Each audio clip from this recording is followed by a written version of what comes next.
आज हम लोग बिहार की जनसंख्या और वृद्धि दर के ऊपर बात करने वाले हैं, क्योंकि बिहार की जनसंख्या बहुत तेज़ी से बढ़ रहा है और उस पर भी उसके बारे में जानना काफ़ी ज़रूरी है। तो अगर आप लोग पहले के क्वेश्चन जो टॉपिक्स पर हम लोग जो पढ़े हैं, अगर वो आप लोगों ने नहीं देखा है तो प्लेलिस्ट चेक कीजिए। चलिए हम लोग शुरू करते हैं पहले प्रश्न से। तो यह 2011 की जनगणना के अनुसार बिहार की कुल जनसंख्या कितनी थी? तो भाई ये है 10.38 करोड़। अभी लगभग 14 करोड़ के आसपास है। 2011 में 10.38 करोड़ जनसंख्या था। उसके बाद बिहार की जनसंख्या वृद्धि दर 2001 से 2011 के बीच कितनी थी? तो वो है 25% थी 2001 से 2011 के बीच। बहुत ही ज़्यादा जनसंख्या बढ़ रहा था उस टाइम पे, लेकिन अभी कंट्रोल हो रहा है लगभग। इसके बाद बिहार का जनसंख्या घनत्व 2011 कितना था? तो वो है 1102 व्यक्ति पर किलोमीटर। मतलब 1 किलोमीटर में 1100 व्यक्ति रह रहा है बिहार में, वो भी 2011 के हिसाब से। अभी के हिसाब से लगभग 1300 व्यक्ति, 1300-1350 व्यक्ति 1 किलोमीटर में रह रहा है बिहार में। बहुत ही घना आबादी है बिहार में। उसके बाद बिहार में सबसे अधिक जनसंख्या वाला जिला कौन सा है? तो वो है पटना। पटना में सबसे ज़्यादा जनसंख्या है। इसके बाद बिहार में सबसे कम जनसंख्या वाला जिला कौन सा है? तो वो है अरवल। अरवल में सबसे कम जनसंख्या है। बिहार में सबसे कम जनसंख्या अरवल में है। इसके बाद बिहार में लिंग अनुपात 2011 के हिसाब से क्या था?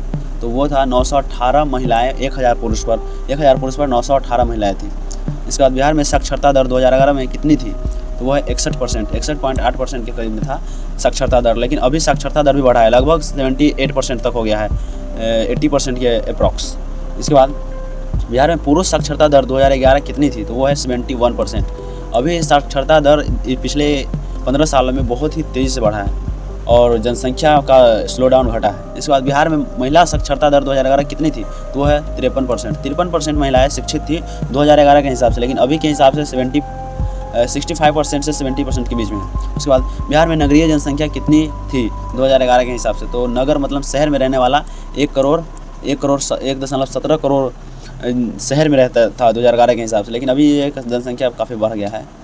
बिहार में जनसंख्या वृद्धि दर सबसे अधिक किस दशक में रही? तो वो है 2001 से 2011 के बीच। 2001 से 2011 के बीच लगभग 25% तेज़ी से जनसंख्या बढ़ा था। उसके बाद बिहार में जनसंख्या वृद्धि दर राष्ट्रीय औसत से कैसी है?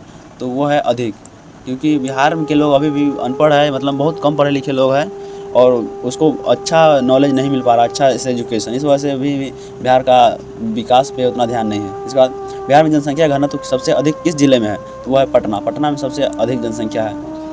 इसके बाद बिहार में जनसंख्या का वितरण कैसा है? तो वो है असमान। कहीं पे जैसे पटना में बहुत ही ज़्यादा है, एक बिल्डिंग में 100 आदमी रहेगा कुचाइल, और कहीं भी इधर कोई अलग राज्य में देखोगे अरवल जैसे साइड में, तो वहाँ पे है ही नहीं। इसके बाद बिहार में जनसंख्या वृद्धि का प्रमुख कारण क्या है?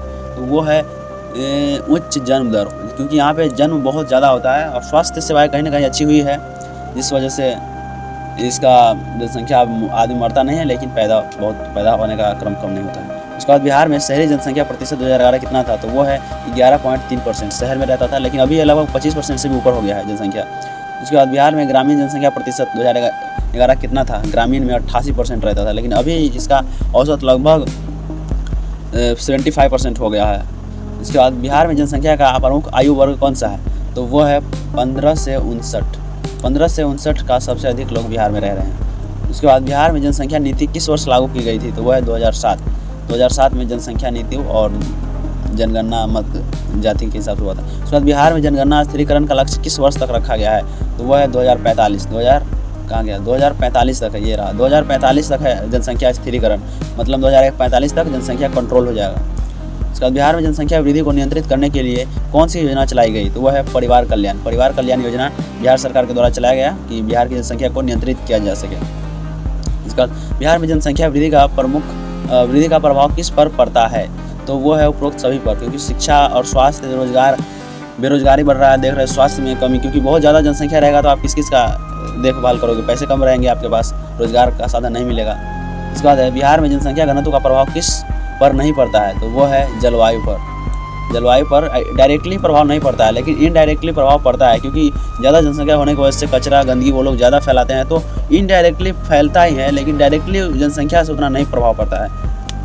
इसमें ऑप्शन के हिसाब से होगा, लेकिन आप माइंड में रखो कि जनसंख्या से प्रभाव तो पड़ता है, बस डायरेक्टली नहीं पड़ता है। इसके बाद बिहार में जनसंख्या वृद्धि दर को दर्शाने वाला संकेतक क्या है? वो है वृद्धि दर, जन्म वृद्धि दर कह सकते हैं, जन्म वृद्धि दर। इसके बाद है बिहार में जनसंख्या का लिंग अनुपात सुधारने के लिए कौन सी योजना है? तो वह है बेटी बचाओ बेटी पढ़ाओ। ये भी 2011 से ही चल रहा है शायद बिहार में। इसके बाद बिहार में जनसंख्या वृद्धि को नियंत्रित करने में सबसे प्रभावी उपाय क्या है?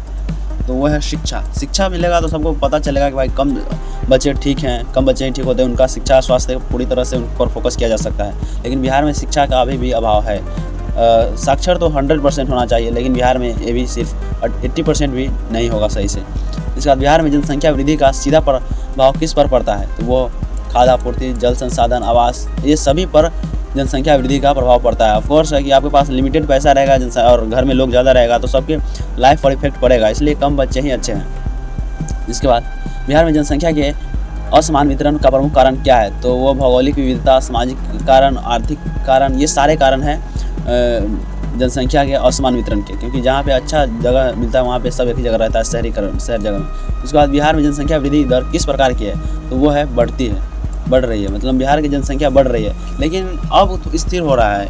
ये अभी के एग्जाम में अगर कोई पूछता है तो वो स्थिर हो रहा है। अभी भी उतना एजुकेशन नहीं है, लेकिन अब धीरे धीरे स्थिर हो रहा है। इसके बाद बिहार में जनसंख्या घनत्व का सबसे कम प्रभाव किस क्षेत्र में होता है?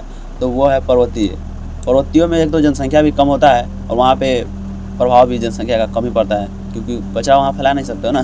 बिहार में जनसंख्या वृद्धि दर को दर्शाने वाला प्रमुख संकेतक क्या है? तो वो है वृद्धि दर। वृद्धि दर जनसंख्या संकेतक को दर्शाता है। इसके बाद बिहार में जनसंख्या वृद्धि का सबसे बड़ा सामाजिक कारण क्या है? तो वो है बाल विवाह, कम उम्र में शादी कर देना, एजुकेशन नहीं होना, और ये सारे ही कारण, प्रवास नहीं, मतलब जनसंख्या का मेन कारण तो शिक्षा और बाल विवाह होना चाहिए, ये दोनों ही है। इसके बाद बिहार में जनसंख्या वृद्धि का सबसे बड़ा आर्थिक प्रभाव क्या है? तो ये गरीबी है, महंगाई है, बेरोजगारी है, ये उपरोक्त सभी है, ये सभी है। जनसंख्या ज़्यादा रहेगा तो ऑफकोर्स आपके पास पैसा लिमिटेड और खाने वाला ज़्यादा रहेगा तो आपको गरीबी फील होगा, गरीब बन ही जाओगे। बिहार में जनसंख्या वृद्धि को नियंत्रित करने के लिए कौन सी रणनीति सबसे प्रभावी है? तो वो है महिला शिक्षा, क्योंकि महिला को शिक्षित करोगे तो ही वो कम बच्चे चाहेंगी और वो प्रोटेक्शन वगैरह का भी ऐसे इस्तेमाल करेंगे। इसके बाद बिहार में जनसंख्या वृद्धि का प्रभाव किस पर सबसे अधिक पड़ता है? तो वो है स्वास्थ्य, शिक्षा, आवास, इन सभी चीज़ों पर जनसंख्या वृद्धि का प्रभाव पड़ता है, बुरा प्रभाव पड़ता है। इसके बाद बिहार में जनसंख्या घनत्व का सबसे कम प्रभाव किस जिले में है? तो वो है अरवल। घनत्व का सबसे कम प्रभाव कैमूर में है, क्योंकि ये थोड़ा पहाड़ी क्षेत्र आ जाता है, तो इस वजह से यहाँ पे जनसंख्या घनत्व का उतना प्रभाव नहीं है। इसके बाद बिहार में जनसंख्या वृद्धि दर को स्थिर करने का लक्ष्य किस वर्ष तक है?